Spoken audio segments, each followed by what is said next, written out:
So my name is Matthew Bird. I'm a professor at the Graduate School of Business at the Universidad del Pacífico, or Universidad del Pacífico. And I teach courses related to organizational change, innovation, strategy, and also research courses. Basically, I was asking the question is, what role can business schools play in contributing public value to society, but specifically to government? But really that collaborative space between civil society, the industry or private sector, university, and government. There is in Latin America, there's historically, I would argue, a distrust between government, especially central government, and the private sector. But I believe that both of them understand that they need each other.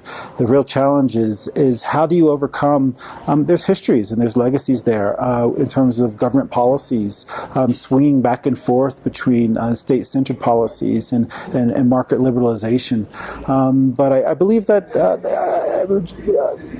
many countries, societies understand that they need one another. The hard thing is to build that foundation for trust and to really identify those shared spaces in which they can collaborate, work together, and it gets into really tough things because they have conflicting goals, they have conflicting motivations, they have resources are come from different places, and it's a hard thing to develop that collaboration. Very important. Innovation doesn't have to be that big bang, that's something new. Innovation can be anything, something that's different that creates value. And in that sense, it's extremely critical. In social challenges, they're systemic, they're large. So there's no silver bullet. There isn't a silver bullet. So innovation, but understanding the system that is the social system, right? And understanding the places that each player occupies. There are opportunities to identify those small interventions, those places where the government and private sector and civil society can work together. And it's a case-by-case basis, really. But once again, I go back. It requires conversations, and it requires a foundation of trust for them to source things differently and to work together towards a common goal. Definitely, there's elements that are cross-cutting. I would say more there's elements of how you think about problems that are cross-cutting. And once you have that capacity of thinking about how you can think about tackling these social issues, then I think it gets down to a question of how do you harvest local solutions to shared problems? Because a lot of the times the solutions are there. You just have to look for them. That's one of the reasons I think that design thinking has people may call it the flavor of the day or the flavor of the past 5 years or the decade, but what it does is it really focuses people on listening to whoever, whether it's the client, the citizen, the beneficiary is, and empathizing first. And through that empathy, you can understand where the gaps are, what value needs to be created, what people want, so that you can then collaborate better to deliver that. There's many ways in which to do it. I'll give, I think a classic example is a lot of times people look at social problems as problems. And if you turn it around and look at it as a solution, then you can find ways of seeing little nuggets or sparks of the future that just needs to be identified, honed, and scaled up. Something so simple that there was a kind of a transformation how people thought about the informal economy. This is an old example, but I think very pertinent in sharing the power of harvesting local solutions. And people originally saw the informal economy as a problem. They're people breaking the law. They're not paying taxes, etc. But if you turn it around and you realize that people are working in an informal economy, actually kind of out of choice, it's a rational decision because laws are so onerous because of the transaction costs. And you realize that when they're making those decisions, they are creating value. They are creating jobs for themselves. They are creating income. And so they were, especially in Latin America, but globally, really when it came on the radar in the 70s and 80s, it was an aha moment of saying, oh my gosh, Maybe if we look at this differently, we can see this as a solution. And I think that applies to just look at education, look at health. Health is a good example. I think a lot of times people say that there's one way of living a healthy life, but that's not true. A perfect example is an initiative in Peru, in Ayacucho, Peru, which they tried to rely on reducing maternal mortality, on infant mortality.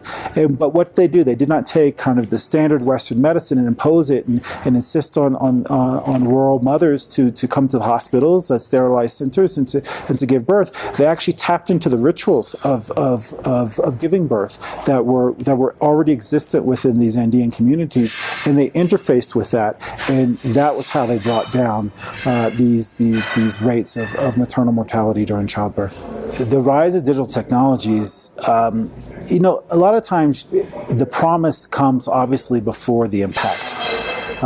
We know there's going to be impact. It's already happening, but we're just not sure how big an impact and in what time horizon, under what time horizon. I think it's already transforming the way we teach. These are hard models to break. These are very old models of presence-based teaching, but I think it's happening there. It's happening how you interact with students. So just on the teaching side, I think it's transformative. It's even how you grade assignments. It's transformative. But those are just little examples. I think the other thing that technologies are doing is they're creating challenges because you're creating virtual education. You're actually creating potentially a competition in the region between schools. You're bringing people who maybe couldn't go to travel or live in capital cities in Latin America who could actually learn remotely. I think it could give opportunities for schools because Latin America is very capital centric in terms of capital cities, primary cities. It gives opportunities to actually overcome historical geographic barriers and to push education and teaching into areas that have traditionally been harder to reach. I think that it also occurs in research and innovation and research and looking for social solutions. The idea of using smartphones or tablets, work that I've done to provide financial education for poor rural mothers, recipients of conditional cash transfer programs. It could be transformative in so many ways, but right now the promise is still bigger than the impact. The biggest challenges for business schools in Latin America, I think they're multiple. As I said, I think traditionally business schools, at least in my experience in the region, have been really focused on teaching, on forming workers, in a sense, for citizens as well, but especially workers, employees, managers for society. But now I think as countries are middle income, there's new opportunities for research and for value generating research, not only for private sector and industry, but also for government. And unfortunately, there are examples of it, there are cases, but in general, when you look at how much how researchers can still contribute to value creation in industry, contribute to value creation in government, it's still, the potential still has not been tapped. And I think that there's cultural issues historically. I think even there's political issues in terms of historically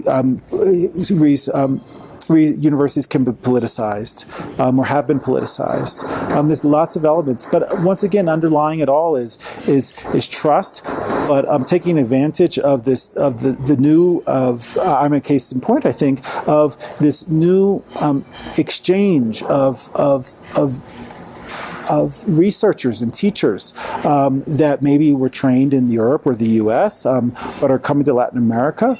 I know I have friends that are in India, that are in Africa, and we're actually becoming a much more decentralized work world when it comes to university education, and the opportunities lie in identifying those points of collaboration between other universities and with the private sector and with industry.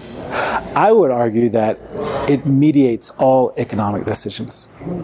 Because when you make a decision, you're defining the problem, whatever you have in front of you. It could be something smaller, it could be something large, like the Cuban Missile Crisis and what Kennedy had to do, or it could be what color toothbrush am I going to buy?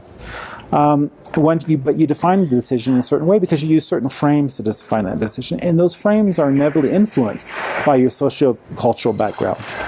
Once you define that decision, you want to identify, okay, what are the decision criteria? What do I want out of that choice that I'm making, right? And that's inevitably infused with values and principles. And once you identify those criteria, you've got to identify choices. And what you see and what you identify as a choice is permeated by your cultural lens. And then finally, decisions don't end just with the choice. Decisions are enacted.